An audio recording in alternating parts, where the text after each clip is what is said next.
before it went to the pad. You want to tell me about that? Yeah, so signing space hardware is a tradition at Blue.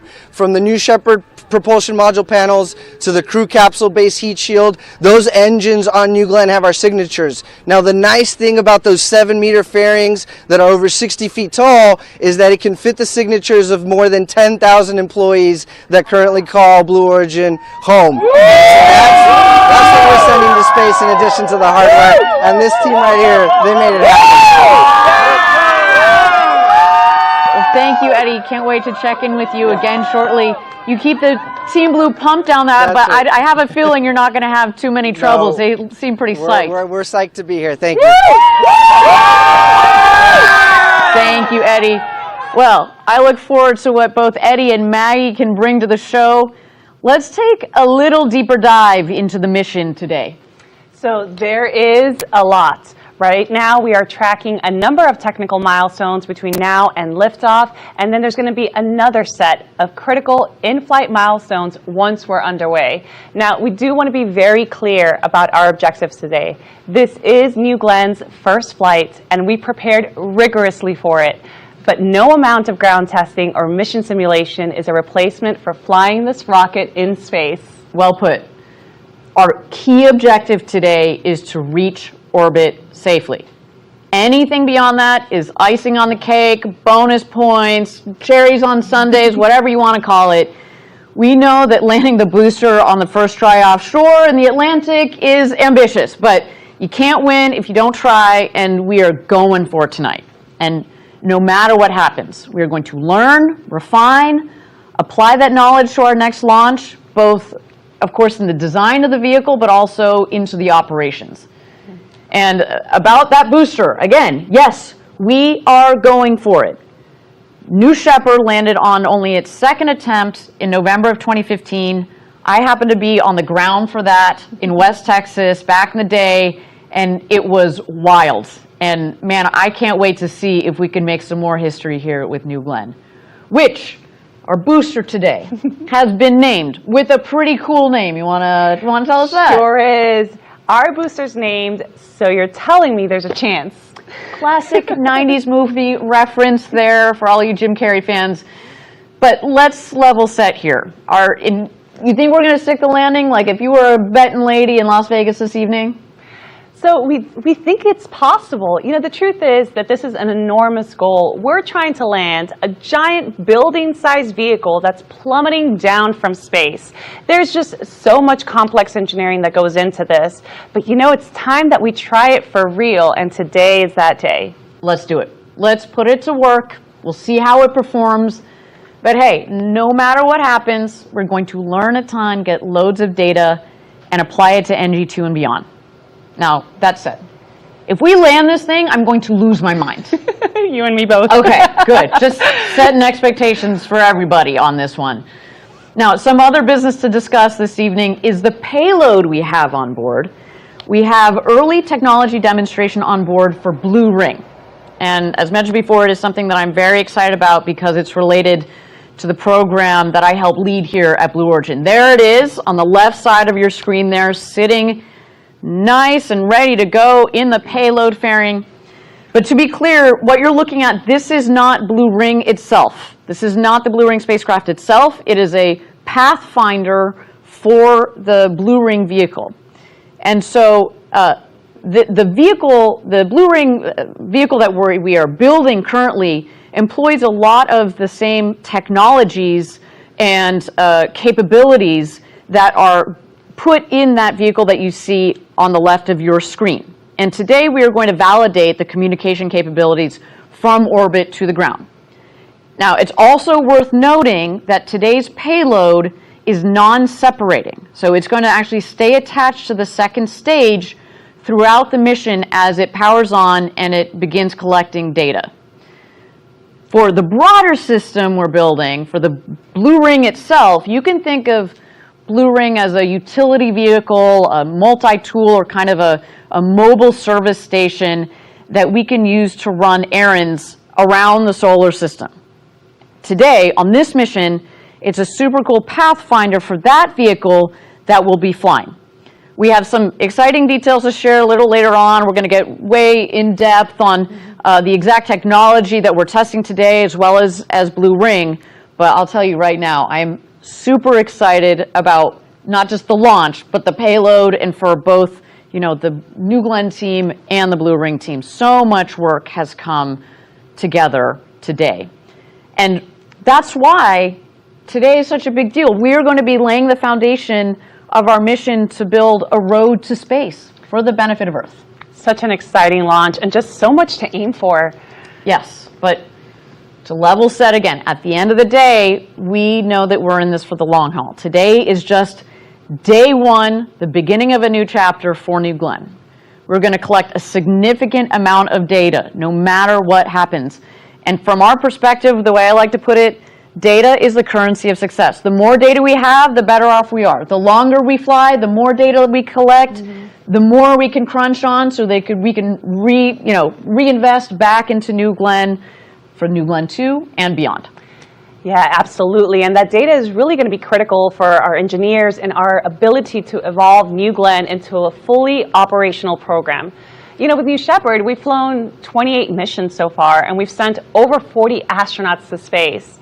And while we consider that system fully up, that flight data that we get after every mission helps our engineers fine-tune the system. It helps us refine our procedures, reduces the overall time between launches, and perhaps most important of all, it significantly drives down the cost of spaceflight. And we have learned so much as New Shepard has progressed. And by the way, those learnings all come into play on New Glenn. We've integrated a lot of design and operational lessons from New Shepard into New Glenn. So, and speaking of lessons learned from New Shepard, there's that recurring Blue Origin theme of reusability. New Shepard has, with its booster, of course, one that lands, right? New Glenn, the same deal. But let's point out one big difference. New Shepard lands on a landing pad in the desert, while New Glenn's landing pad is out in the Atlantic Ocean. I should take a moment to note, the ocean, the seas out there have been quite rough for the last several days. So, that is why we took a little bit of extra time to get a really good chance of landing this booster tonight. So a big kudos to our team that is out there operating the Jacqueline. They have been rocking and rolling with the waves out there for several days, but things are going to get exciting this evening. Now, a key piece of this landing system is the landing ship, which we call the Jacqueline. You want to tell us a little bit more about the Jacqueline? Would love to. So we've actually named our landing platform after a very special Blue Origin family member, the Jacqueline. It's right now out at sea, a couple of 100 miles from Cape Canaveral, and the crew that's operating the Jacqueline is actually positioned nearby in a different support vessel. That seems prudent, doesn't it? It does. Just saying. We're also going to, there it is. And we also have a lot of cameras on our ship today, so we expect to be able to watch it live as our booster touches down, and that's just going to be so cool. Yes, it is going to be such a pivotal moment. Our first landing attempt for this rocket, we have got to make sure that that gets captured regardless of what happens. And there's a live shot, a beautiful landing pad there with our Blue Origin feather, just waiting to just welcome home a rocket from space. No big deal. And after that booster lands on the Jacqueline, the vessel is going to transport the booster back to our facilities here at Rocket Park. We're going to do an inspection before flying again. And this is, of course, very important because... Now, you've heard us sing this tune before. Reusable vehicles are how we will radically reduce the cost of access to space. Now, I hope you're all out there getting a sense of the set pieces here that make up today's launch. We've got the vehicle itself. We've got the ground systems, but we've also got the sea-based systems. And of course, all of the people, the teammate across the Cape and the US, frankly, that are working hard to get us to our launch. Now, let's take a moment and toss to New Glenn on the pad as we make our way towards the very first orbital flight for Blue Origin.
Welcome back, everybody. We are officially at T-minus 38 minutes and 57 seconds to go until launch, our first launch of New Glenn. I should note that as we go along here, you might see our clock bounce around a little bit. That's just our teams getting aligned and making sure that by the time we get down to zero, everybody's set and ready to go. But talking about ready to go, Denise, why don't you give us an update on the vehicle and its preparedness? Absolutely. So our team has already completed fueling up New Glenn's propellant tanks for both our first stage and our second stage. We are now entering the next step, which is called propellant conditioning. This is, of course, a crucial step because we need to make sure that those propellants are at the right temperatures and at the right pressures. We also need to manage pressure.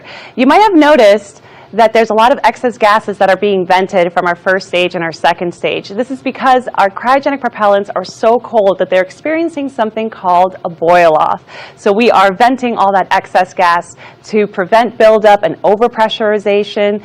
You may have also noticed on your screen that we have the flame stacks, or what we lovingly call the tiki torches. That's there as a safety mechanism to make sure that we are burning all that flammable oxygen and hydrogen, protecting New Glenn and our launch pad. So that is where we are right now. We'll keep tracking progress as we make our way to terminal count. Thank you very much. We will look forward to the next update on the team and the rocket there. Now, we mentioned that we're sitting in the rocket factory here. Blue Origin's mission control is right upstairs, right above our head. And we're very close to where the rocket is itself. So maybe if you zoom out a little bit, Denise, you can give us a sense from a geography-wise where we're sitting. We are super close. So behind me, I have a map of Florida. You can see very clearly here we have Merritt Island and Cape Canaveral. If you go ahead and zoom in, I'll show you where we are right now. We are right now at Blue Origin's Rocket Park. This is where New Glenn is built, integrated, tested. This is where we're coming in live from our studio.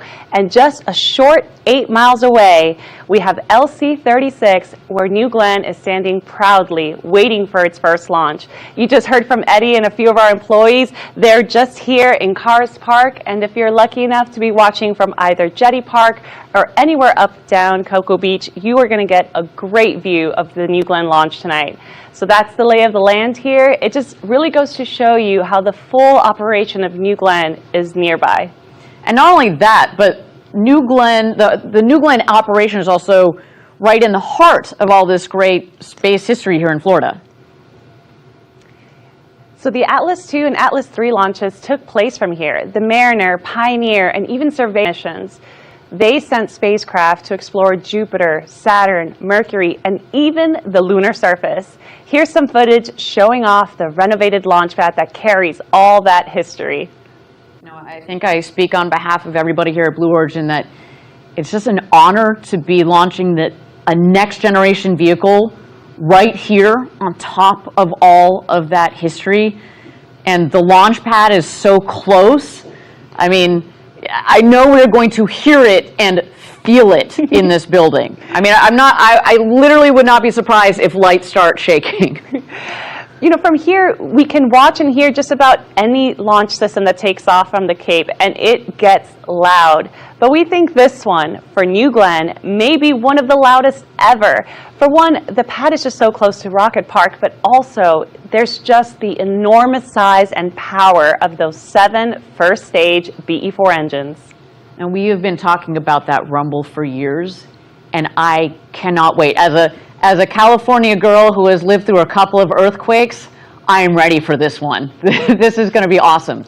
Now, you mentioned a second ago, it's just so unique that the public is going to get such a great view of New Glenn launches, especially from viewpoints like, Jetty Park, Port Canaveral, Cocoa Beach.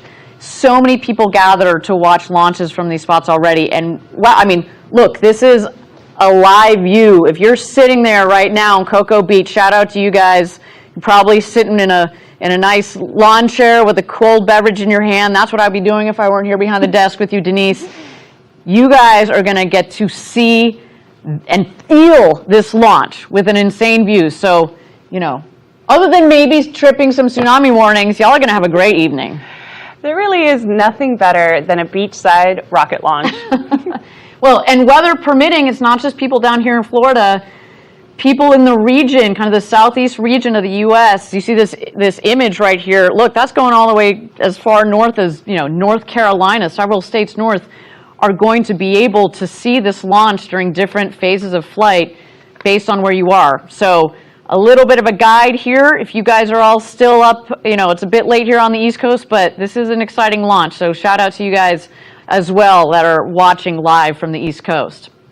All right, everybody, we're at T-minus 33 minutes and 30 seconds to go and counting down to our launch window opening at T-minus 0 for New Glenn's first launch.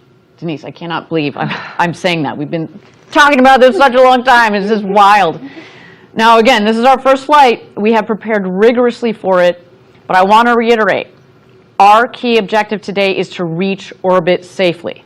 That in itself is a big deal, and anything beyond that is a bonus. That said, we also know that landing the booster would be very cool. We also know that it is very ambitious to do this on the first time, but we're going for it. And no matter what happens, we are going to learn a lot, we're going to refine, we're going to apply that knowledge to our next launch and beyond. It is an exciting day, and we are so glad that you, our audience, is here to join in on all the action and all the excitement. Okay, while we've got a moment, we've got this beautiful rocket on the pad on our screen. Why don't we dive in a little bit deeper on New Glenn? Denise, our experts here, why don't we dig in, give our audience a sense of what sets this vehicle, New Glenn, apart from other launch vehicles, both past and present?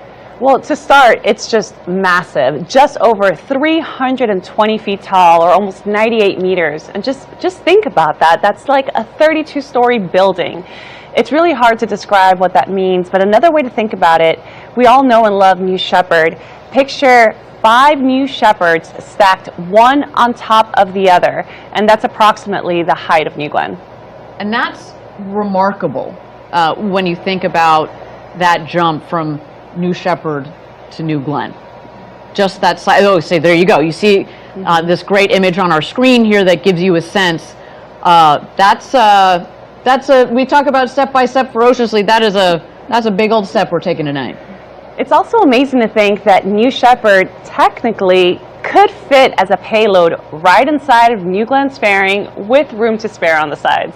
And as fun as that would be, we don't really need to ship New Shepard off to another planet anytime soon, as far as we can imagine, although that would be a pretty cool, that would be cool, sneaky, third and fourth stage if you count that capsule in there.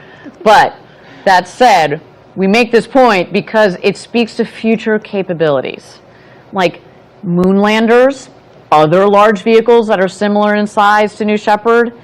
It is incredible that fairing volume and the size, what it's going to enable as we build this road to space. Now, it's not often that you get to stand next to a massive rocket like that on a launch pad, ready to go to space. But you and I had an amazing opportunity. This is just a day or two ago. And I don't know, I just look at this video and I get tingles. It was incredible to be at the base and looking at what our team has worked on for such a long time. There you see the flame trench. Smoke and fire, baby. That's what we're looking for tonight. I get chills every time I watch that. I mean, that was just so incredible. That's not something that I will likely forget anytime soon. It's just so tall when you're standing right next to it. Yeah. Well, that tall rocket is going to space tonight. And you all are going to be here to watch and cheer on with us. It's a big night. That's all I can say. Yeah, I mean, hopefully that'll give you a key differences between a vehicle like New Glenn and others that have lifted off from this pad in the past. I think there's another key thing about New Glenn, and it really is that reusability aspect. So while the scale of New Glenn is truly remarkable, I mean, this rocket is built for big things, supersized, with an incredible lift capability. But to do that in a way that's sustainable, using reusable hardware, I think that for me is the biggest innovation for New Glenn. 100%. Reusability. It is such a critical component of reducing the costs of future access to space you just can't say enough how important reusability is. And so New Glenn also has that second stage rocket, right? We talked about the first stage and the second stage, and rocket fans know this, but just like Saturn V or other big launchers, rockets fly in the first stage and the second stage with the job of the first stage, or sometimes what we call the booster, to lift the vehicle from Earth up to space. The stages will then separate, and it's the second stage that powers our payload into orbit. So here you see another cool overlay, you saw just a moment ago, of the Saturn V rocket. I mean, we are just about the same height, and the power of the two vehicles and the significance to be compared to that is amazing. And you know what? Our game plan, like Saturn V, our game plan is to use New Glenn to go to the moon too. I hope you host that webcast with me too on that one. Coming here shortly. So that's our orbital rocket in a nutshell. Now, while we've got a couple minutes to go here, we're at T-minus 28 minutes to go until New Glenn's first launch. Why don't we check in with our teammates over at Cars Park. Eddie, you there? Yeah, hey Ariane, we're here at Cars Park. We're less than 6 miles as the crow flies to Launch Complex 36. We can see a great view of New Glenn standing 320 feet tall, the 2 vehicle access towers, one of the largest water towers in the world, and we are ready. Aren't we ready, team?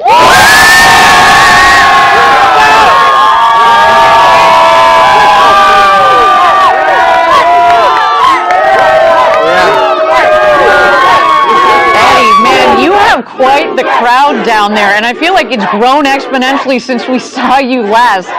And not just current employees, but their kids and future Blue Origin employees are all out there psyched for this first flight. We got our New Glenn patch. What are you hearing the employees talk about? So listen, we're looking forward to the rumble of the BE4 engine. We're going to hear it. We're looking forward to the blue streak across the dark sky. And we've got, the flags, the emblems, the swag. We're very proud to be here. We're very proud to be sharing this moment with our community, right? The word that everybody keeps using tonight is grateful. How grateful we are to be here, how grateful we are for each other, and how grateful we are for the Space Coast that has accepted us.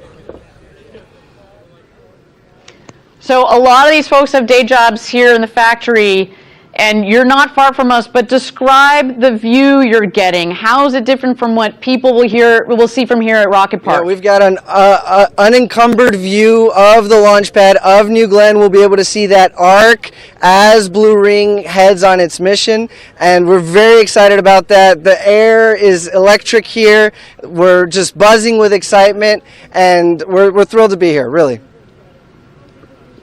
I'm not going to lie, I'm a little jealous that you guys are going to get such a straight-on view of the launch pad. Though, not complaining. Denise and I have a pretty great seat here too, but thank you, Eddie. We'll be checking in Excellent. back soon with you there again down at Cars Park. We've got one more chant for you guys. We're going to get loud.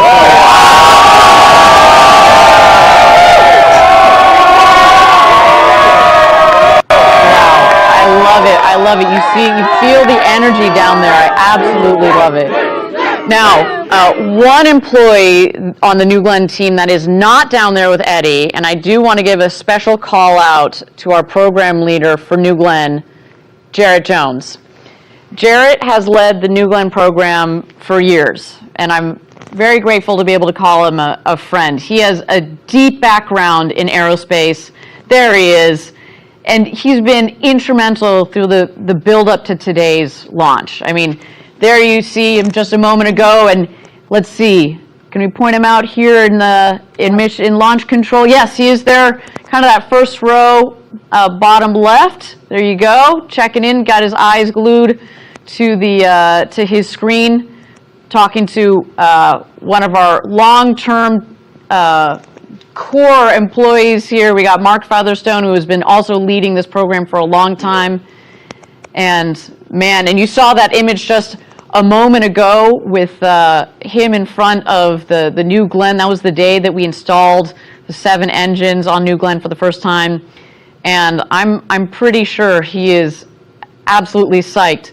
You also see the gentleman in the center of that front row in the green sweatshirt. That is Dave Limp, our CEO, who joined us just a about a year ago, and man, talk about sparking some fire. It has been wonderful to have him on the team with us, and he is clearly absolutely dialed in. And last but not least, in between Jarrett and Dave, Jeff Bezos, our founder, who of course has been thinking about this day for many years.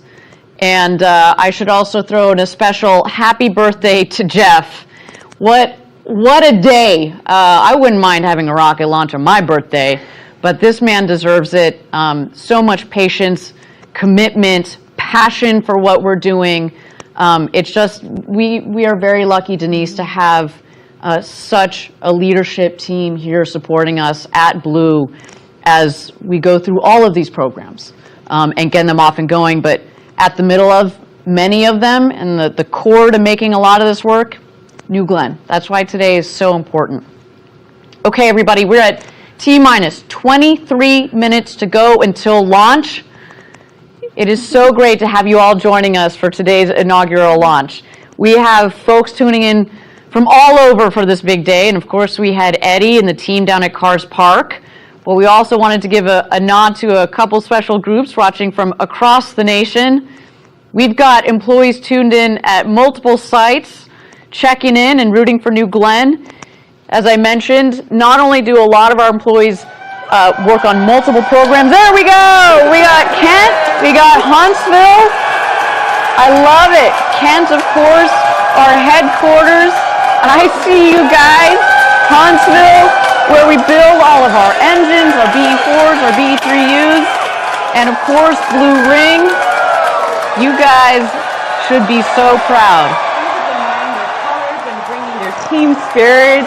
Oh, I just know that everybody here has worked really hard for this and cannot wait for the next 22 minutes.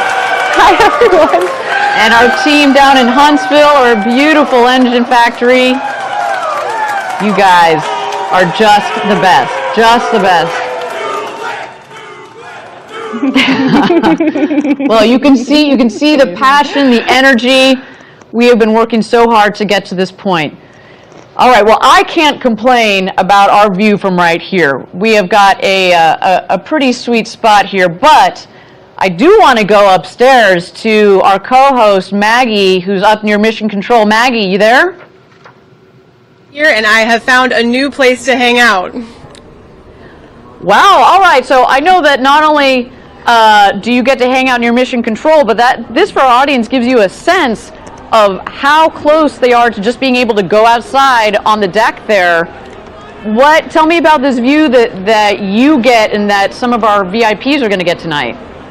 Yep, I am out on the balcony. We are on the 3rd floor of our rocket factory, and just out there you can see the red blinking light at the top of our tower. So the launch pad is right out there, and then just to my left here is the mission control team. So you know when that rocket goes up, they'll be turning their heads briefly to the right.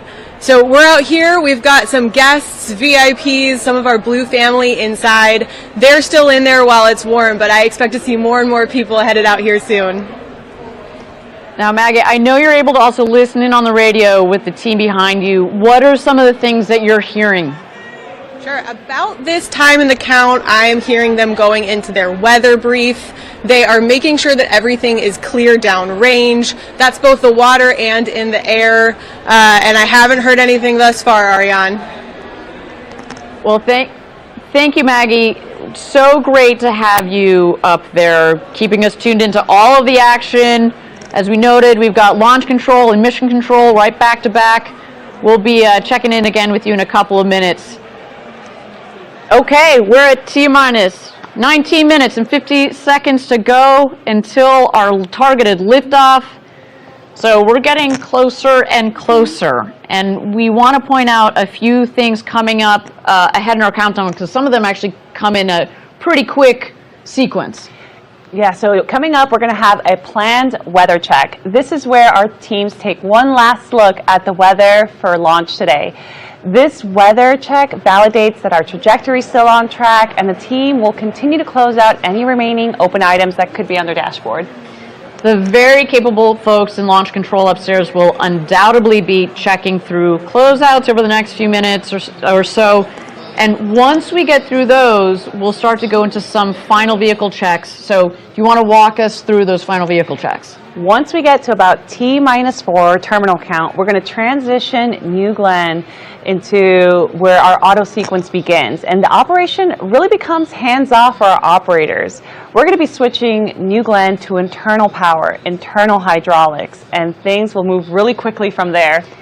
And then, as we approach the final moments, and just before we light the engines, there's this water deluge. It's a huge water deluge. This is going to engulf the flame trench completely, which is going to protect our rocket from vibroacoustic and thermal loading.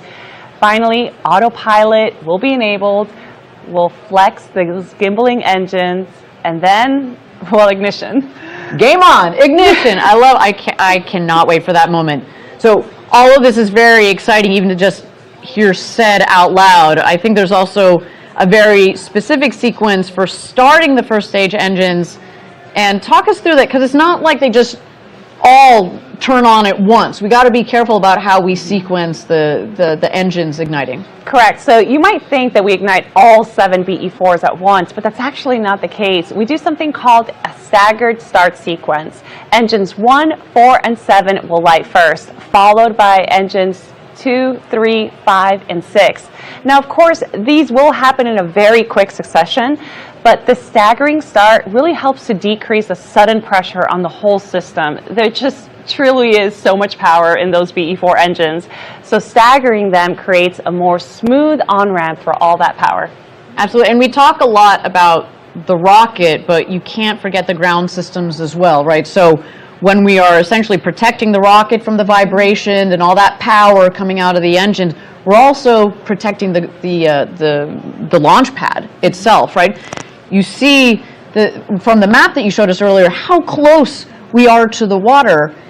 The water table is just a couple of feet below the launch pad. And I should really talk, a lot of engineering went into the complete refurbishment of our launch complex. And so we want to take care of it. It's there for the long haul. But man, we got a big old powerful rocket. So this water deluge system is critical to both the rocket and the ground, the launch pad, the ground support equipment. Okay, we are at T-minus.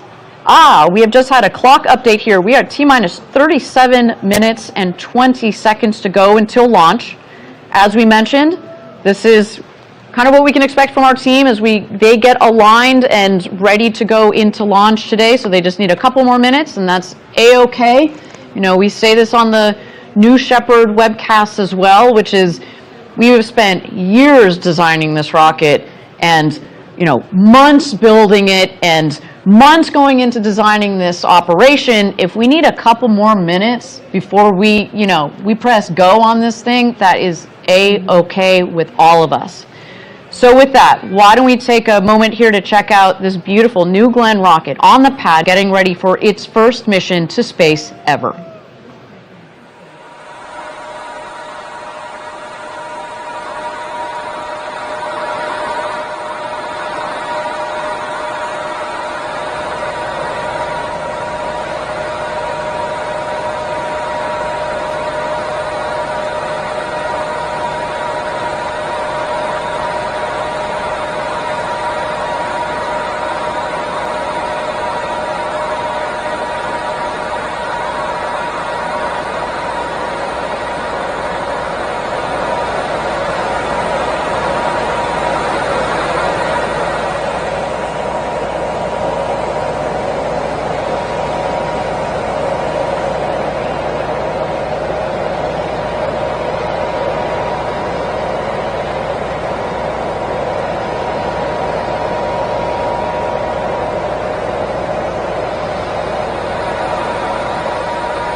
Welcome back, everybody. We're at T-minus 33 minutes and 53 seconds to go until New Glenn's first launch. We are so happy to have you all joining us for this historic launch, both here in the U.S. and everywhere around the world. Denise, tell our audience, where are we up to in the preparation of our vehicle? So right now we're completing a systems functional check for New Glenn, and this is critical because we're ensuring that all of our systems are operating nominally. We're going to verify propulsion, avionics, guidance, communications, and even safety systems. Our engineers are also running diagnostics on all the BE4s and BE3Us. We're checking flight computers, we're checking telemetry. We're also going to do one final comm check. This is really crucial because we want to make sure that we're getting the right data between the rocket and the ground, as well as verifying the signal integrity. Now coming up, we're going to do one last weather check. This is where we get real-time data on wind speed, direction, temperature, humidity, cloud cover, lightning, even thunderstorms. Not just for the LC-36 pad, but we're also checking the weather where the Jacqueline is so that she's ready to receive our booster. So that is where we are right now. Things are going to move quickly here. Thanks, Denise. And yeah, we should reiterate again, the weather, we got to take into consideration the weather here, but also downrange, where the landing ship is, the Jacqueline. We've mentioned it earlier. Of course, that was one of the reasons why we needed to take a little bit more time before getting to launch this evening. The sea state out there was a little rough. They were rocking and rolling, and we want to give our rocket the best chance of coming into land and sticking that landing on the Jacqueline. There is the Jacqueline ready to receive the first stage of New Glenn so we can take it back home, refurbish it, put another payload on top, and go again. But again, we should reiterate some of our objectives for today. The primary objective is to go to space, go to orbit safely. That's number one.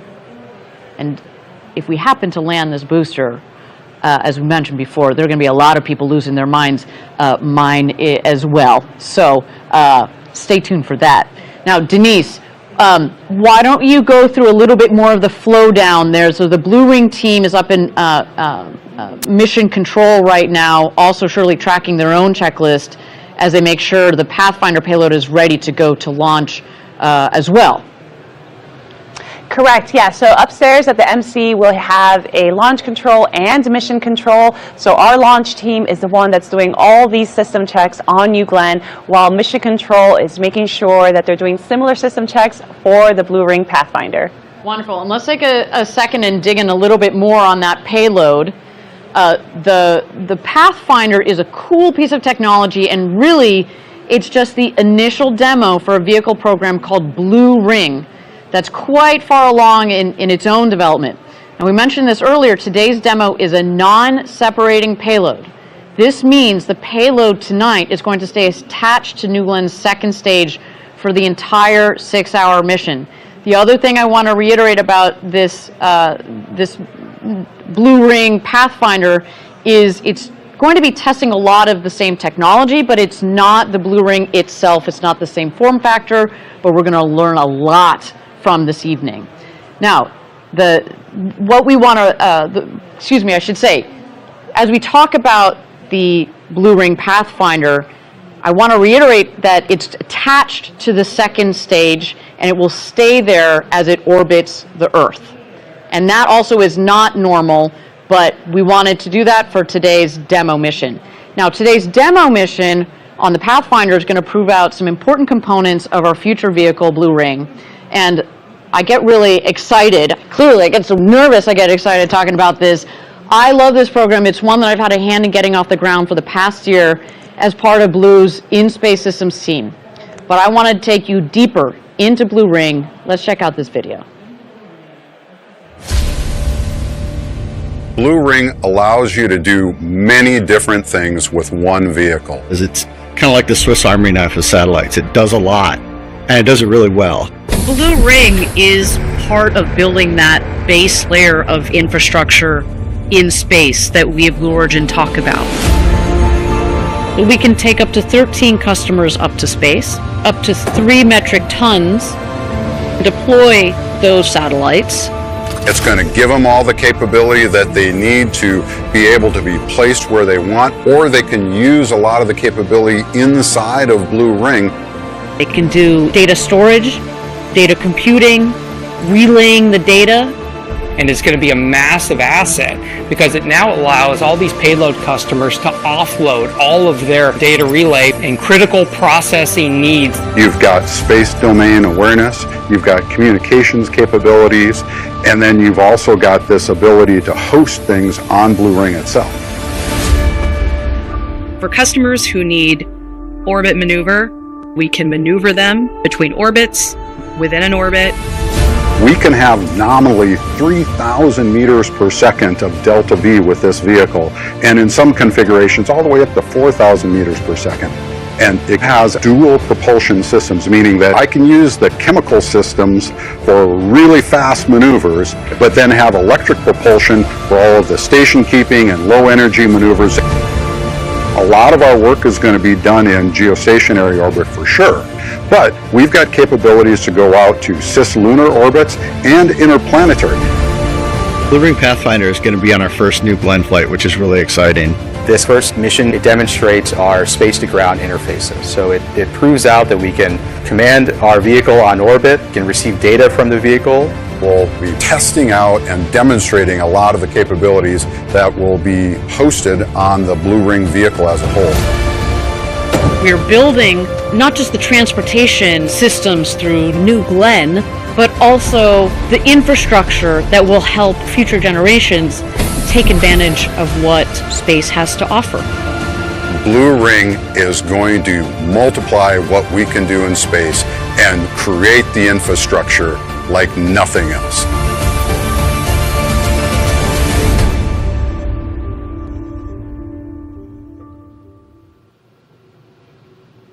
I don't know about you, but I am pretty excited, if you can't tell, to be able to say that the team I work with in my day job, Blue Ring, is the team behind the first payload ever on New Glenn. It is so, so cool. Thinking about the way a vehicle like Blue Ring will open up access to space. I mean, that's really what it's all about. That key aspect of today's mission is that demo of space-to-ground communication capabilities for Blue Ring. You got it. The Blue Ring Pathfinder will be testing its ability to send commands to the spacecraft, receive telemetry, and edge processing software that will demonstrate local autonomy and machine learning that will be part of the storage and compute mission kit that's going to be flying on all of the future Blue Ring vehicles.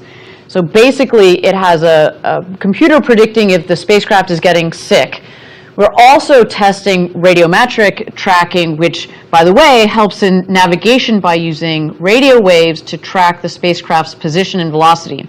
So basically, radiometric tracking uses radio frequencies to track where the vehicle is and where it's going. So Blue Ring is going to be very busy during this mission. It'll be sending and receiving data, it'll be tracking its own location, and processing machine data real time. And all of this will be communicated over RF to Atlas antennas stationed in Hawaii, the state of Georgia, and even Australia. Yeah, these ground stations will collect telemetry and radiometric data, which is crucial for understanding how the spacecraft is performing and navigating in highly elliptical orbits in the MEO range. Now, this is unique because it allows the spacecraft to spend a significant amount of time over specific areas of Earth, making it an ideal orbit for certain communication and observation missions. And this is all part of proving how Blue Ring can navigate.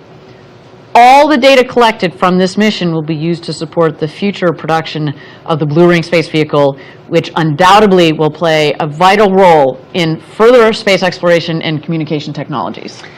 That data and experience gained from this Pathfinder mission will be invaluable for our engineering team. It really does pave the way for more advanced missions. It helps ensure the reliability and the efficiency of future Blue Ring vehicles. There you have it, folks. Now, Blue Ring Pathfinder is supported by the Department of Defense's Innovation Unit, or DIU. And let me tell you, we are so thankful for their involvement today. I should say they have been so supportive of our Pathfinder, but just the Blue Ring program in general. They are believers like us, so thank you to them. All right, with that, we're at T-minus 24 minutes and 3 seconds to go until T-minus 0. This is NG1, the first flight of New Glenn, and we are so glad you're here joining us this evening. Why don't we take a moment to talk about our mission objectives for the launch? This is our first flight, and we've prepared rigorously for it, but we also know that none of this is easy. And our key objective today is to reach orbit safely. Anything beyond that is icing on the cake, bonus points. We know that landing the booster on the first try offshore is ambitious, but we are going for it. No matter what happens today, we are going to learn, refine, and apply that knowledge to our next launch. We're really looking forward to seeing how the vehicle performs. As I said earlier, more data, the better, right? We pushed every single part, component, system in our testing well beyond its limits by design, but we also recognize that no amount of ground testing or mission simulations can replace the real-world conditions of flying this system into space, which is why we can't wait for the mission to get underway, see how things perform, and apply all the lessons learned to our next launch and beyond. It is an absolutely thrilling day. Again, we're so glad that you're here to share it with us. Now with that, we're at T-minus 22 minutes and 30 seconds to go until launch. Why don't we take a moment and check out New Glenn on the pad as it gets ready for its first launch to space today.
Thank you again, everybody, for joining us. We are at T-minus 20 minutes and 50 seconds to go until New Glenn's first launch. What a day for us. And, you know, it takes many, many smart people to bring a vehicle like New Glenn together. And one of those great people that I've had the pleasure of working with over several years is someone who now leads up customer integration for New Glenn. That is Blue Origin's Laura McGinnis. Laura is the Vice President of Mission Management for New Glenn. Now, before Blue, Laura spent time in a similar role with United Launch Alliance.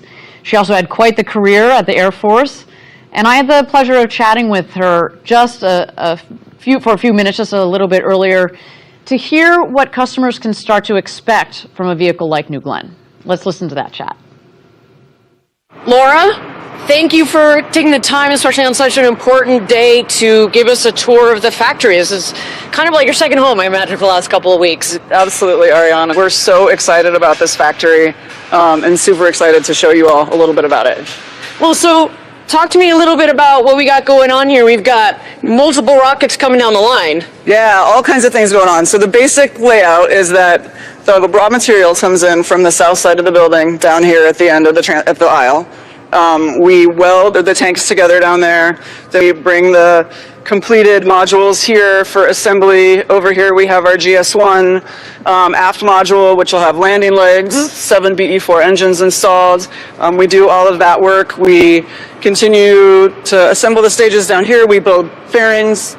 Behind the wall over here, our 7-meter fairing, which our customers love, and eventually we roll out the Glenn Stage 1, Glenn Stage 2, and the fairings out of the north end of the building. Those are all transported 8 miles over to Cape Canaveral Space Force Station and are assembled in our integration facility over there prior to launch. And that's also, of course, where we integrate the payload as well. Just talking about customers a little bit, what have the various customers been saying about what they're excited about? We're working with our national security customer right now on certifying New Glenn because they really need an additional launch system. Right. We're also working with our NASA customers. They've got a lot of interest in the size of our payload fairing, both for rideshare kinds of things as well as large telescopes and large instruments.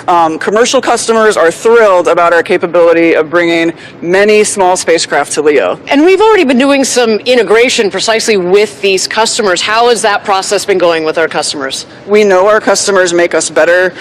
So these customers, many of them have been launching different missions, different systems for years and years, and working with them to understand their needs, understand how we can adapt our system to best meet their needs. So that's kind of the longer term work that you and your team have been doing. But let's get back to NG1 for a second. What have the last couple of weeks been like down here at the Cape? It's not simple to take this whole system into a successful vehicle. I would say one of our best learning opportunities was our integrated launch vehicle, Hotfire. Video was Yeah, it was awesome. beautiful. It was awesome. Glowing blue is like all right, this is game time. Totally, yep. This launch, NG1, what are you most looking forward to? When it is go time, when the rocket lifts off, what do you think that's going to feel like?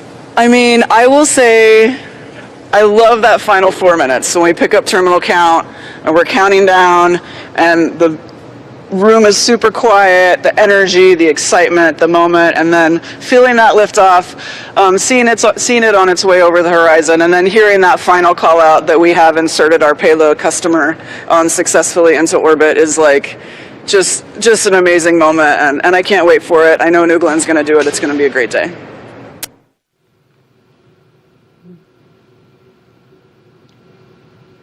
A big thank you to Laura again for joining for that quick tour through our factory right behind where we are this evening.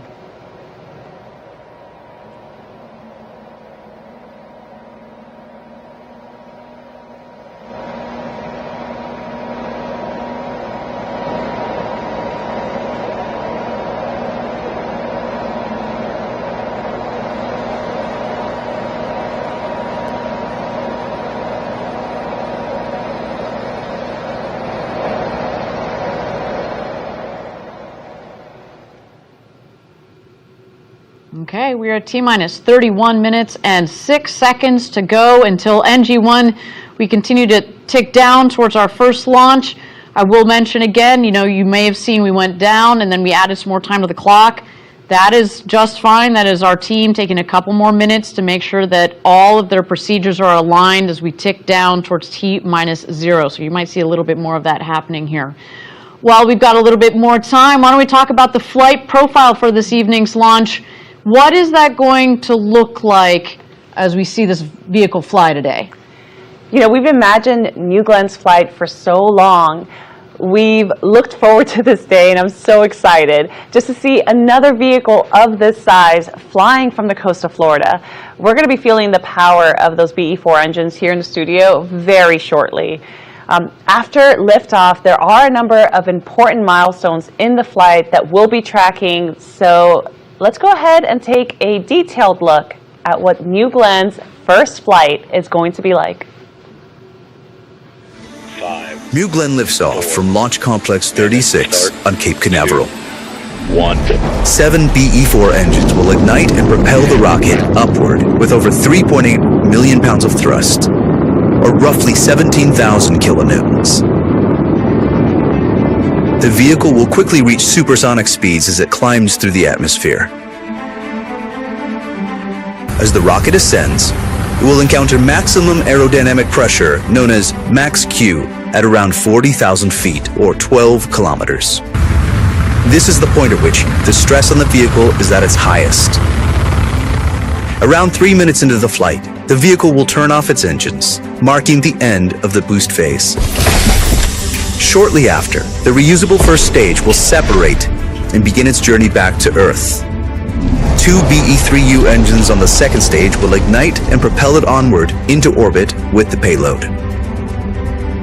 The reusable booster reorients in the vacuum of space using its reaction control system. At 220,000 feet or 67 kilometers, it executes an exo-atmospheric deceleration burn using its center 3 engines. These engines gimbal for maximum control of the booster. This burn slows the vehicle down before re-entering the atmosphere. As it descends, the booster's strakes and fins work together to slow it down and guide it autonomously back to Earth, landing on a vessel at sea. At around 9,000 feet, or just under 3,000 meters, the first stage begins its final landing burn. The 3 middle engines will light for 20 seconds, slowing the vehicle in preparation for the final descent. The 2 outer engines will turn off, and the center engine will execute the final controlled maneuver onto the landing platform.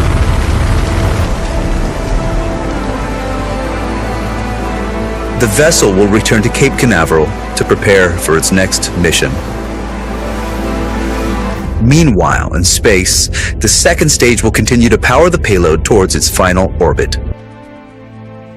At around 400,000 feet or 120 kilometers, the payload fairings will jettison. New Glenn will deliver an unprecedented range of payloads. Large satellites, dual payloads, orbital vehicles, large constellation dispensers, even moonlanders destined to establish permanent human presence on the moon. This is New Glenn. This is how we will build a road to space.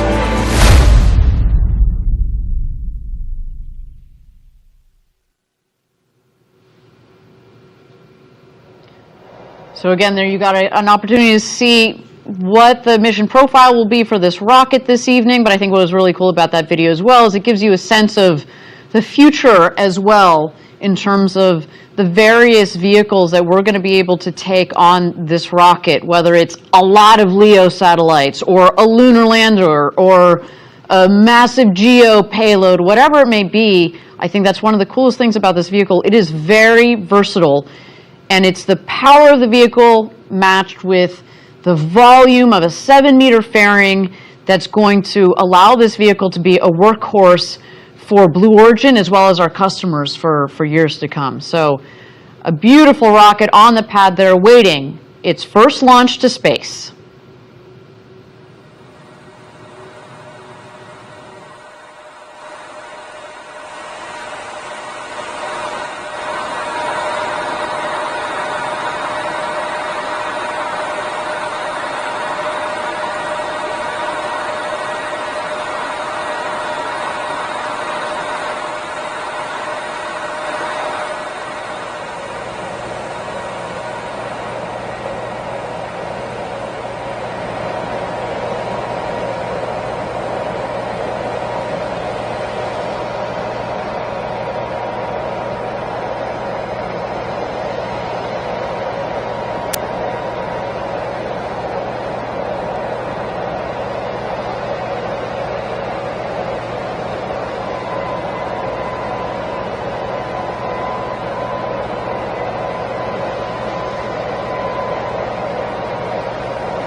Welcome back, everybody. We're at T-minus 16 minutes and 45 seconds to go until launch here.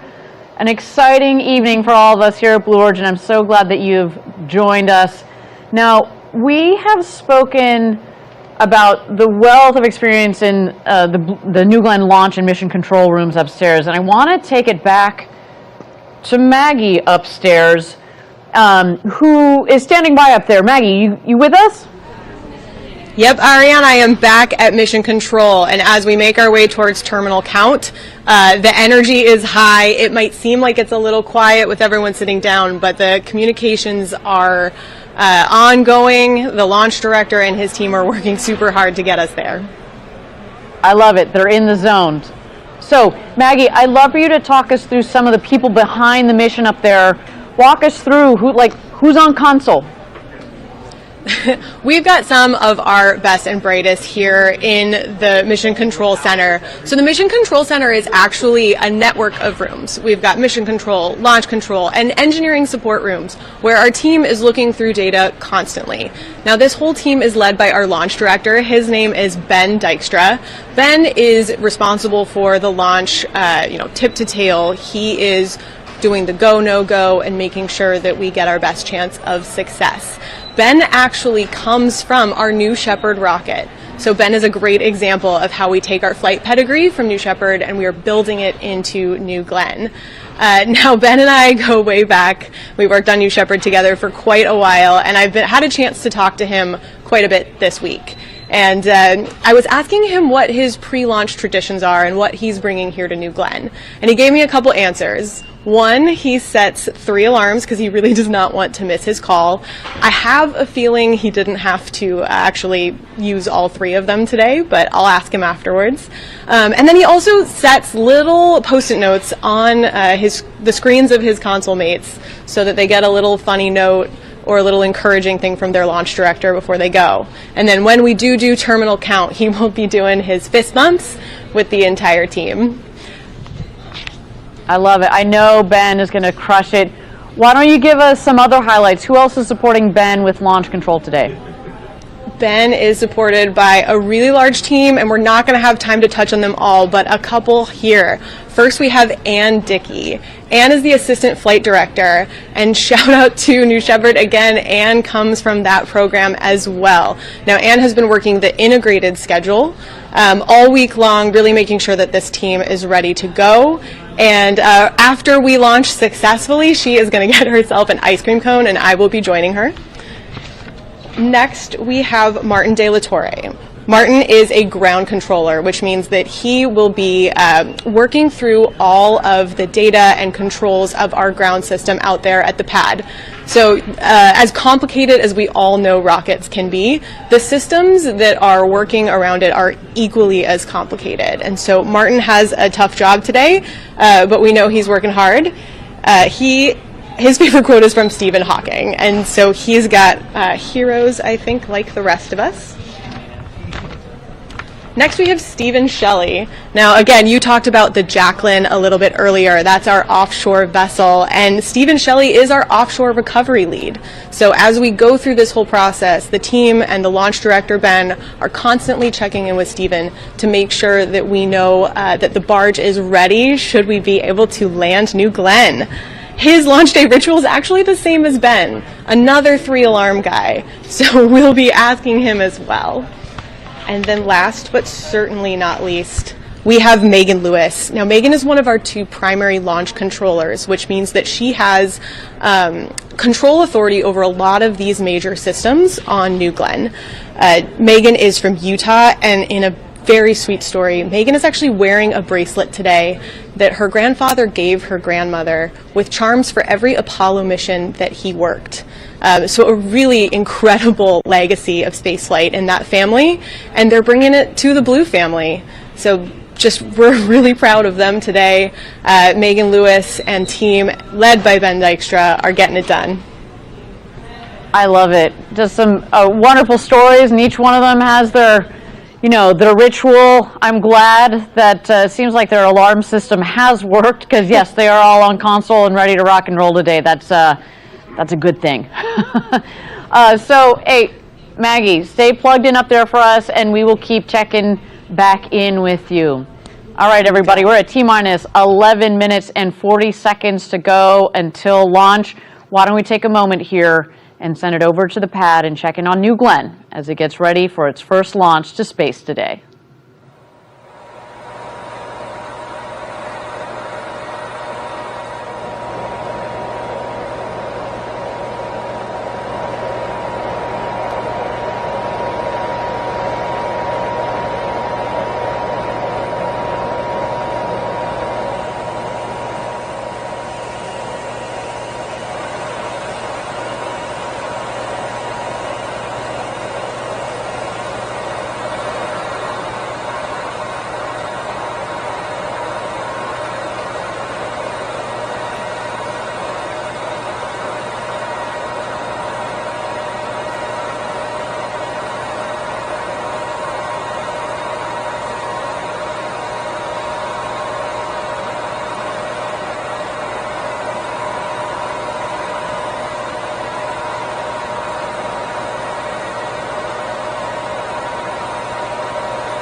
Thank you again, everybody, for joining us. We're at T-minus 27 minutes and 5 seconds to go until launch. You may have noticed that we've added some more time to the clock. As we mentioned before, this is just our teams getting aligned, making sure that each of the separate sub-teams have all gone through all of their checklists, make sure that everything is in the green, making sure that the weather here at the Cape and downrange, everything is within bounds. So again, if we need to add a couple more minutes, that is quite all right with us. But while we've got a little bit more time, I would like to check in with my colleague, Eddie Seifert, out there at Cars Park, where he's joined by Team Blue Origin, here our team that's based here in Florida. What you got going on down there, Eddie? Yeah, hey Ariane, welcome back to the best seat in the house here at Cars Park. I'm with the Smith family. We're working at Blue Origin, and working on rockets is a family affair. I'm with father Mike Smith, son Corbin Smith, and granddaughter Elizabeth. Elizabeth, tell me, you've sent a postcard to space, is that right? Yes. And tell me, what was on your postcard? There was rockets and planets. Rockets and planets on the postcard. Now, Corbin, how did you get your start at Blue Origin? So I first started up in Huntsville, where I worked with an amazing team on the engine crew, building BE4 and BE3U. Now I'm here down at Rocket Park, building the thrust structures for GS2. Excellent. Must be special to be working on that GS2 rocket out there. And Mike, how about you? How did you get your start at Blue? Well, it was my son that actually encouraged me to apply, and we got hired around the same time, and it's been awesome being able to work with him on different projects. We get to talk about work at home and do different things. We bleed blue at home. Excellent, excellent. And Elizabeth, tell me, what are you most looking forward to today's launch? For the rocket to go up in space. Well, I think we're going to end on that note, Ariane. We're looking forward for that rocket to go to space. Let's send New Glenn to space. Let's light this candle. I love it. It is a family affair, and I love seeing the different generations there, father, son, pair working at Blue. I look forward to seeing that little firecracker, that little girl joining us in a couple of years here in the future. It just speaks to, it takes years to build these rockets, and that's what we're here to do at Blue. We're here to build these rockets that are laying the foundation for building the road to space, right? And so that children like her can pick up the torch and build on top of that. We're setting forth so that they can build infrastructure in space, and really, it's all for the benefit of Earth. Well, with that, thanks, Eddie, for checking in with us. We are T-minus 24 minutes and 10 seconds to go until launch. Let's check out New Glenn on the pad as it gets ready for launch this evening.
Thank you again, everybody, for joining us. We're at T-minus 19 minutes and 55 seconds to go until launch. New Glenn looking good there on the pad. We saw some beautiful views. As Denise has talked about, all the propellants are nice and chilled down. You saw the big, beautiful Blue Origin word mark and feather on that rocket. She is looking beautiful. But we do have a little bit more time here. Why don't we take a moment to talk about the BE4 engines. We're looking at the vehicle right now. At the base of the vehicle, oh, that's a pretty shot right there. You see the 7 nozzles of the 7 BE4 engines. You want to tell us a little bit more, Denise? Yeah, so New Glenn is powered by 7 BE4 engines. Now, these are the nation's first reusable, oxidizer-rich stage combustion booster engines. They use liquid oxygen and liquefied natural gas, or LNG, which is essentially a commercial form of methane. Yeah, and we selected LNG because it's cleaner burning and more efficient than kerosene, or also known as RP1, rocket propellant 1. That's what a lot of rockets use. It's also low cost and widely available, which is really important when you're doing lots of launches, which is our intention for this New Glenn program. I should also note that we have done a ton of testing on the BE4 engine, and we also want to keep those costs down as well. All of it adds up, right?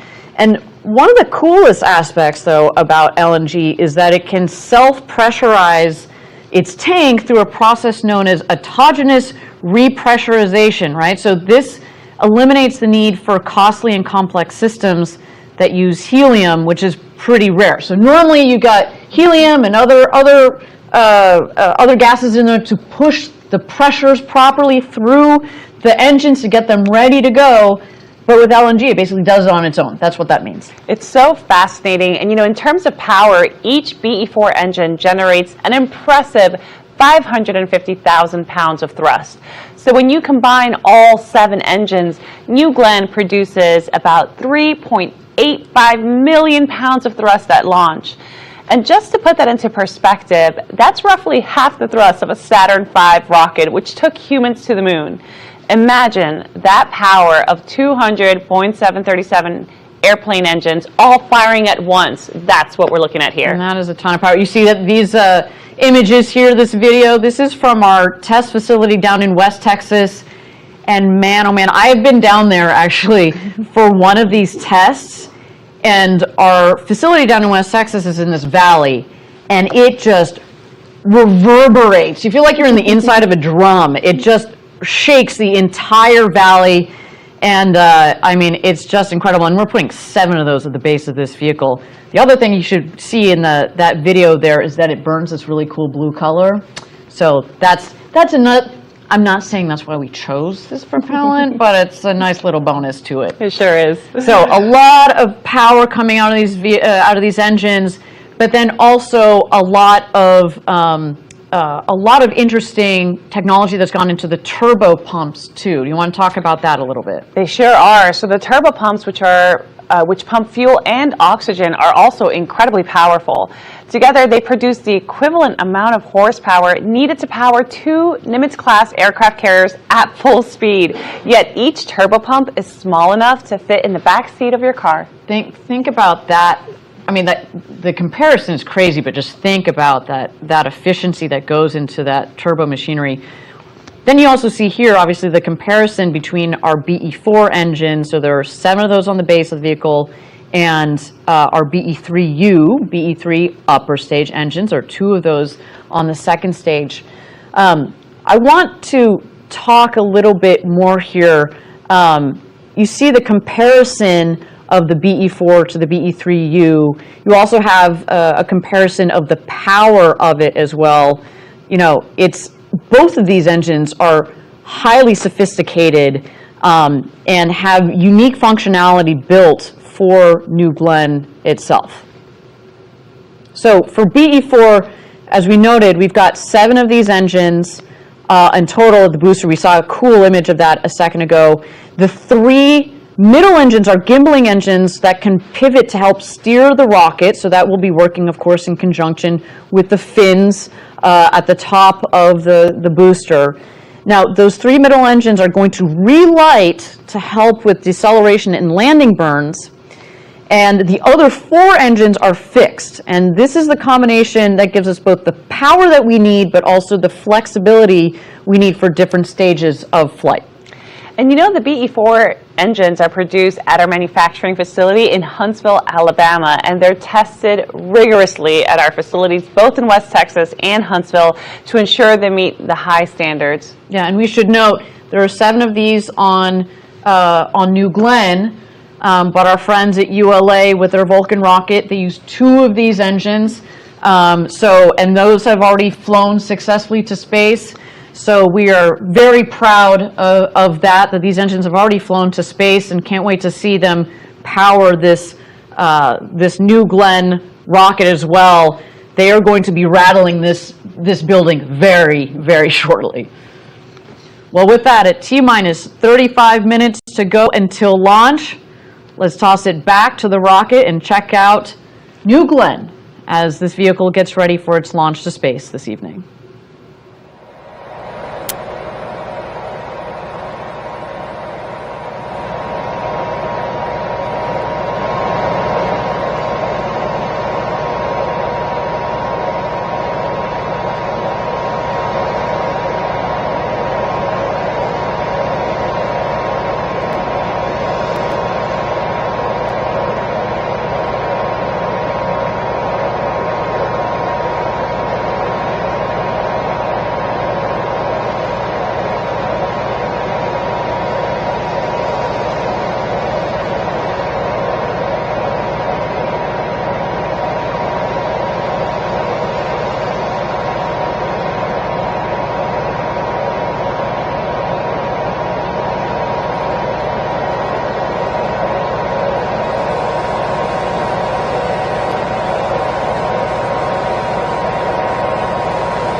Thank you again, everybody, for joining us. We are at T-minus 25 minutes and 40 seconds to go until launch.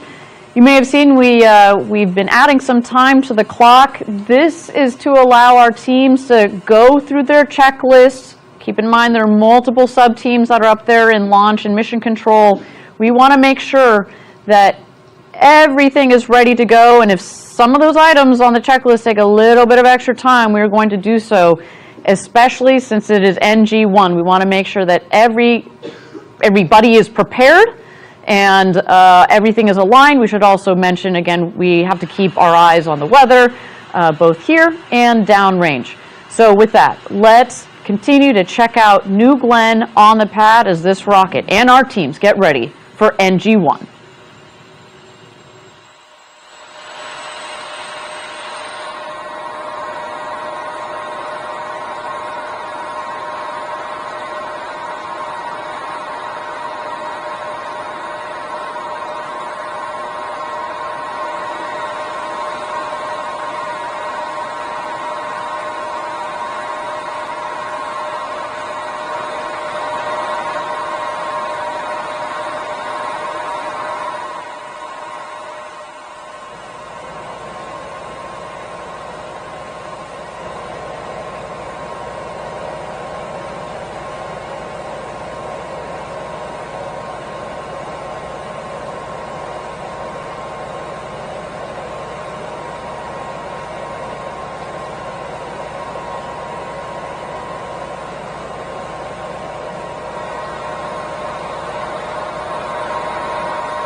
Thank you again, everybody, for joining us. We're at T-minus 23 minutes and 45 seconds to go till launch. With all this action going on upstairs at Launch and Mission Control, why don't we check in with our friend Maggie. Maggie, you got me? Loud and clear, Ariane. Right on. What's going on up there? What are you hearing about the status of our teams? Yep, things are busy. The team is continuing to work through a few anomalies before we can proceed into terminal count. So we've got the engineers looking at all that data. We've got the controllers working through workarounds. So something that I think people don't always think about is that we have an enormous amount of what we're doing here in pre-launch procedures that's, scripted. We can plan it. But when off-nominal things are happening, we've got a team of controllers who can manually operate these systems. So the team that we talked about in our last bit, they are actually going through and able to turn things on and off, put different pressure through different valves. They are working through everything they can to make sure that we have a chance to launch today. Fantastic. Yes, it's, we run through, when you talk about all the preparation for a launch, of course, we talk about, testing the rocket itself, but we also go through a lot of these simulations in terms of the operations with our team, and you test as much as you can, you go through as many rehearsals as possible, but sometimes day of, you gotta put that's why we got the really smart people in there, so that they can work through whatever it is they're finding that might be a little bit off, and that's what our team is doing up there. Maggie, what else? Sorry, go ahead. No, the team here has gotten some good practice. I think we all saw the hot fire that we recently successfully made it through. So that is, almost everything up until launch. Before that, we had a successful second stage hot fire. Those are those BE3U engines. And before that, we were doing tanking tests, mass simulators. We've done component testing, system testing. And a lot of the engineers that are working in this room are actually responsible engineers on the floor. So they've gotten their hands on this hardware. They know their systems. Excellent. Very good point. I think I've always appreciated what we do here at Blue Origin. We tend to rotate our engineers. A lot of them, as you said, get to go down to the floor, see their hardware maybe that they've designed, talk to the men and women that are fabricating, but then also assembling the vehicle. They are very, very in tune, in touch with this vehicle. So if there are things for them to work, especially in these last minutes, we've got the right team to do it. Maggie, I want to thank you again for bringing us all the details. We've got a couple of minutes to go here. We got 20 minutes and 47 seconds to go until launch. Why don't we take a look at New Glenn as this rocket gets ready to go to space.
Thank you again, everybody, for joining us. We are T-minus 19 minutes to go until launch here, and while our teams are continuing to get aligned, why don't we take a moment to chat a little bit about this amazing building we are in, the factory at Rocket Park here in Florida.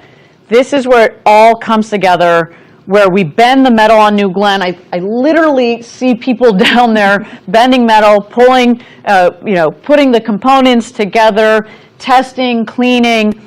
But also, not only do we talk about, just all the intricate pieces and parts here, but to build a rocket like this, the sheer scale of the facility here, this factory, but also the other buildings around here are just mind-blowing.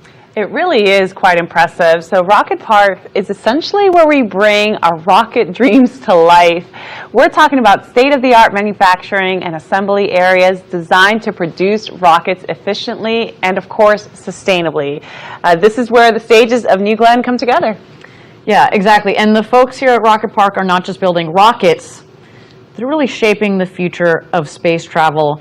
I should say, I've had the good fortune of being here for 10 years now, and I have seen this facility, the whole park, in addition to Launch Complex 36, come together, and it is just amazing. Like, really from the bottom up, and the ability to build the next generation rocket in the next generation rocket factory. Like, our team is given what they need to make just an incredible vehicle. Why don't we take a deeper look at the home of New Glenn, Rocket Park. Welcome to Blue Origin's Rocket Park in Florida, the home of New Glenn. This is where our orbital rocket is designed, built, integrated, launched, refurbished, and reflown, all within a 9-mile radius along Florida's Space Coast. Rocket Park is an active operations site for many Blue Origin activities, including manufacturing, integration and testing for New Glenn, and production of our Blue Moon lunar landers and future programs. Florida's Space Coast is 72 miles long and steeped in more than 6 decades of human spaceflight history. We stand on the shoulders of giants. New Glenn will help us build a road to space for the benefit of Earth. It's the foundation of everything we will accomplish. It will deliver cargo and crew to anywhere, including the moon, and help us establish a permanent lunar presence. It will enable us to harness the resources of space and launch all kinds of infrastructure to make space accessible, usable, and affordable for humans. The factory on Merritt Island is the centerpiece of Rocket Park. It's here where New Glenn is built and tested. The high bay is where New Glenn becomes real. Raw material enters at one end, and completed rocket stages roll out the other side. From there, New Glenn heads to the surface coatings facility for its thermal protection, paint, and artwork.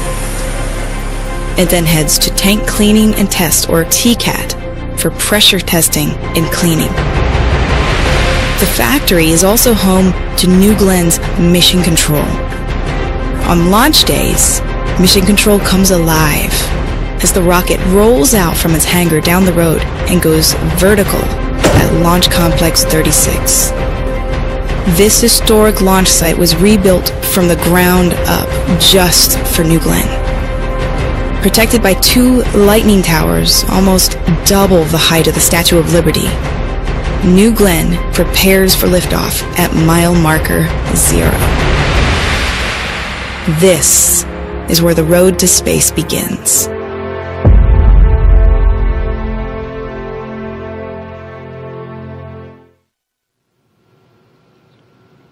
What a beautiful area Rocket Park is in. There's just so much history here on the Space Coast, and we are eager to write our own chapter with New Glenn. Absolutely. There really is just so much history, and there's something to be said about the testing and integration and design teams all working so closely together. I know that working on the programs myself, being able to talk to the designers and the people who are making the hardware is just so valuable to increase communication and efficiency, and our campus really allows for that. 100%. The physical proximity is really, really important, and it's not known, actually, but historically rockets have launched out of the Cape, but they haven't been built here. And so to be able to build our rocket here, do the integration here of the rocket, but then also obviously the payload with the rocket, and then when we get GS1, we get the booster back, we'll be doing all of the refurbishment here. That is so important, that co-location, to have that all come together. And you know, I love that video because you see all the action. As I mentioned, you know, it's so funny. I was looking through photos earlier today, and I've got photos in the flame trench when they were just putting it up. You know, they were pouring concrete. You know, I remember being in this facility when there weren't doors on. It was just, you know, dirt on the ground. I remember no joke, we had a poll when they were clearing the land for this rocket park as to how many turtles we would find, because we have to relocate all of the turtles because there's incredible wildlife in this area. So of course we wanted to make sure that we protect those animals and the wildlife. And so we had a poll as to how many turtles we were going to find. God, I wish I could remember. I was going to say, do you I remember? know. I didn't win it, clearly. But, you know, there's just so much work that went into building this facility from the ground up.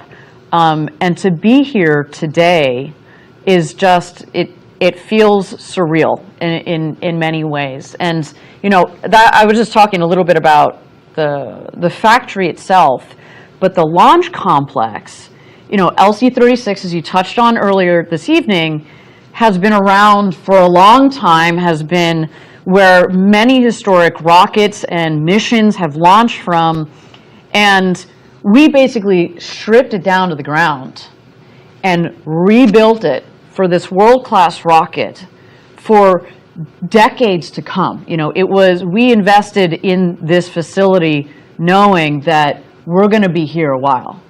With that said, we also here at Blue Origin like to pay homage to the giants who have the shoulders upon which we stand, right? Like the vehicle, of course, is named New Glenn. But also what's really cool is, and you can't quite see it here in the dark, but we kept what's called the blockhouse. So a lot of the previous, during a lot of the previous launches, there would actually be a crew in the blockhouse, which is not very far from that launch pad, when they launched a rocket.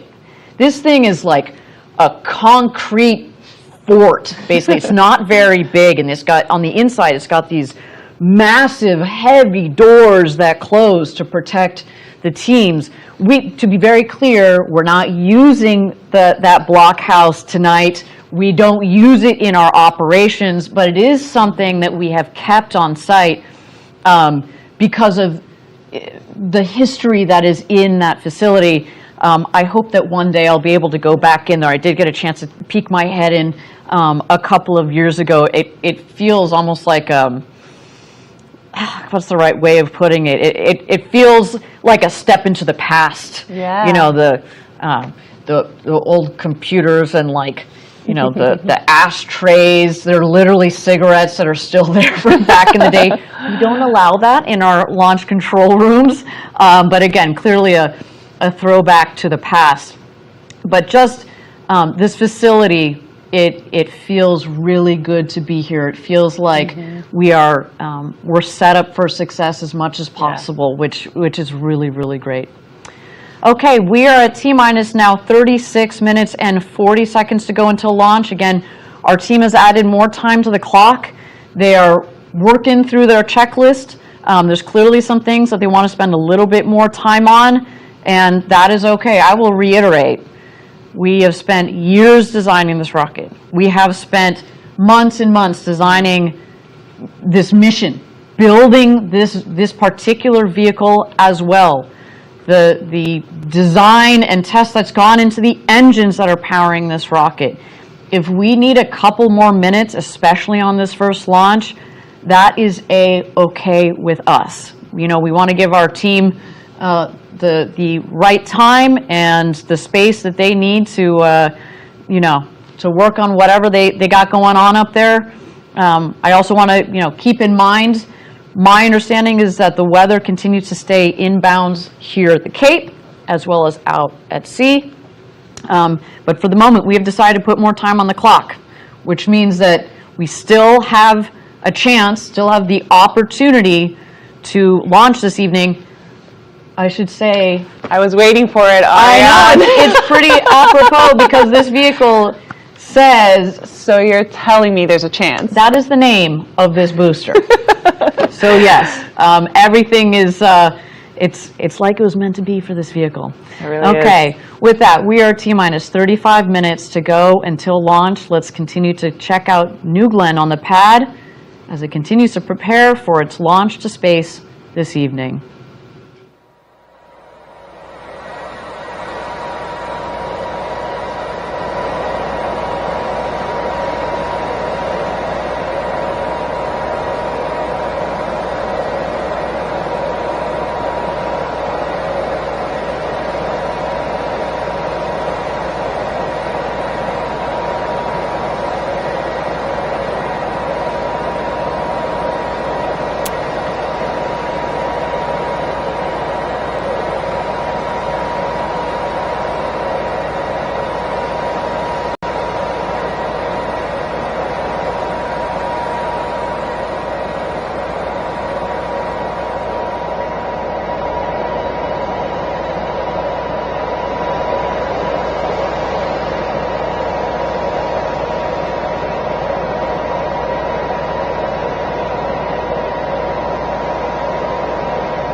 Welcome back, everybody. We're at T-minus 31 minutes and 30 seconds to go until launch. As you may have noted, we continued to add time back to the clock. That, of course, is to make sure that our teams are aligned. I do understand that we're working an issue. That is okay. That means, if we're adding time to the clock, it means that the team thinks that there might be a possibility that we can sort it out so we can get to a launch this evening. So we're going to give them the time that they need. Beautiful beautiful view of the vehicle on the pad there. From the outside, she sure looks ready to go, but of course, there's so much that goes into a complex vehicle like this. But since we do have some time, why don't we take a closer look at our vision and mission at Blue Origin? As we've said time and time again, we're building a road to space for the benefit of Earth. This vision isn't only about exploring space, it's about making life better here on Earth. Let's check it out a bit more about our vision. New Shepard is just the beginning. The first step. From the very start, it's only been about one thing. Earth. Earth, our Blue Origin. We've sent robotic probes all over the solar system, and it's full of wonders. Gas giants, rocky moons. Earth is the best planet. It is not close. Despite the variety, despite the wonder in the solar system, there's no place like home. Earth is our home, and there is no other place like it. All life on Earth are uniquely matched to this planet. There's nothing like it anywhere else in the solar system. Not even close, no way. We have no choice but to preserve Earth. Preserve this planet, this one. we get to focus on the future, and the future is nothing without Earth. For almost all of human history, Earth has seemed big. It seemed big, but we now know it's small, it's finite. And we know that the rate that we're using Earth's resources is not sustainable. Earth has things that we need to work on in the here and now. But there are also long-term problems. We can't wait to work on the long-term problems. We have to work on both. One fundamental long-term problem. We will run out of energy on Earth. It's just arithmetic. It's going to happen. Humans have always used about 100 watts of power. That's our natural metabolic rate. But in our developed technological society, we use over 10,000 watts of power per person. Humans' use of energy is not actually a bad thing. We live in an era of dynamism and growth. There are so many good things that happen when we use energy. Think about technology, transportation, hospitals, data. As humans, we are at our best when we are inventing, when we are growing, when we are making progress. But humans are doubling our energy use every 25 years, and that's unsustainable. Today, you could cover all of humanity's energy needs by covering the state of Nevada in solar cells. But at that rate of growth, in 200 years, you'd have to cover the entire planet in solar cells. What can we do? Can we be more efficient? Yes, but we have been. Today's technology is more efficient in nearly every manner. We are gaining efficiency, and yet, when we gain more efficiency, what do? We use more energy. We have an ever-increasing demand for more energy. So what if we just use less? Well, that doesn't work either.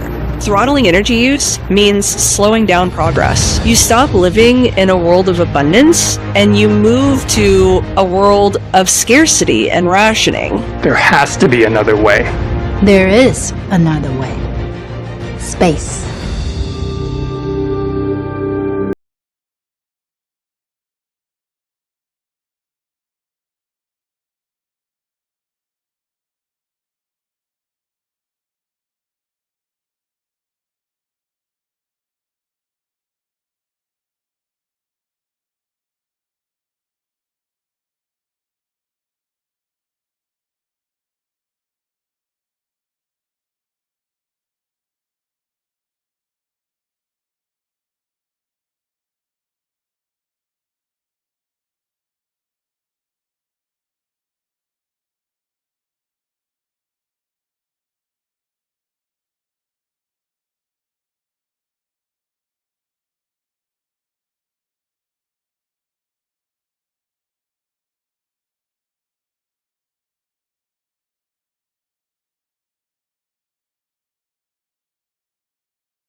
our future generations are out there looking back. They will look back at their blue origin, at Earth, right? And so we really need to protect this planet. The other reason why I love our name Blue Origin is it means Earth. It means all of us. We are building these really cool, pieces of space technology, not only just for one country, not only for one hemisphere, it really is for the entire world. And that's why, I love that that our company has this bigger, broader vision. Actually, before I took my current role, I was leading our commercial and international sales, and it was just really nice to get out there and talk to our international customers and people from around the world in the space industry. I should say big shout out to them out there if you guys are watching, and really talking to them about whether it's New Glenn or Blue Ring or our lunar lander, what they can do and how they can take advantage of our technologies. I just love that we think broadly like that, and it's one of the many things that's kept me here at Blue. But I also want to talk, obviously a main theme of that video there is this idea that as part of the long-term vision, we really need to protect this planet and the role of space technologies. What we're doing at Blue and what other organizations are doing around the world is so important because it is going to help protect Earth, right? And that's also why we start with reusable rockets and reusable rocket engines and the way that we're designing them to run on propellants that are less harmful to the Earth, like liquid oxygen, liquid hydrogen, and LNG. We were talking about that earlier. It's just so important. It gives me such a sense of pride because it really is about the everyday work that we do now and how that would impact future generations. So all of this is going to create a longer term impact on Earth that's truly going to benefit humans for future generations. By focusing on the sustainability of our designs, we're really ensuring that our advancements in space technology do not come at the expense of our home planet Earth.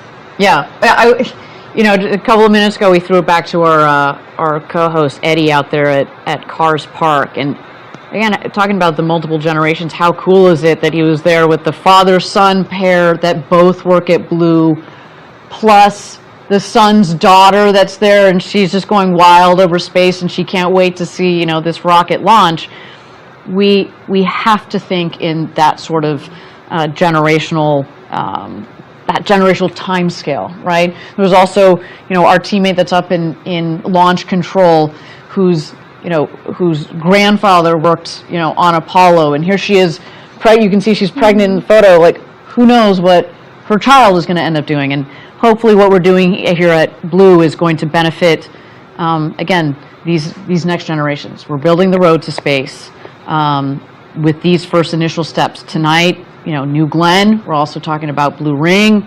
Blue Ring is one of the first building blocks of the infrastructure that's up there in space, right? It's not just about the transportation, which is crucial, don't get me wrong, but then once we're up there, we're going to need to support others, in this case, our customers, but also ourselves, when I say ourselves, Blue Origin and some of the missions we're doing, as we build our capabilities out there.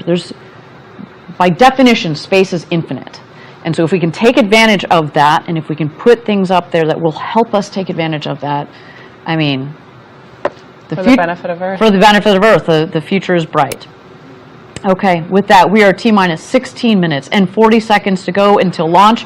Our teams continue to get aligned. They're working on a couple of issues. This is our first launch. They need that extra time. We're going to give it to them because otherwise speaking, this team is ready to rock and roll, and that rocket there looks chilled in and ready to go to space. So with that, let's continue to check out New Glenn on the pad, ready for NG1.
Okay, we've just been getting an update from Mission Control. We are standing down today's launch attempt to troubleshoot a vehicle subsystem issue that will take us beyond our launch window.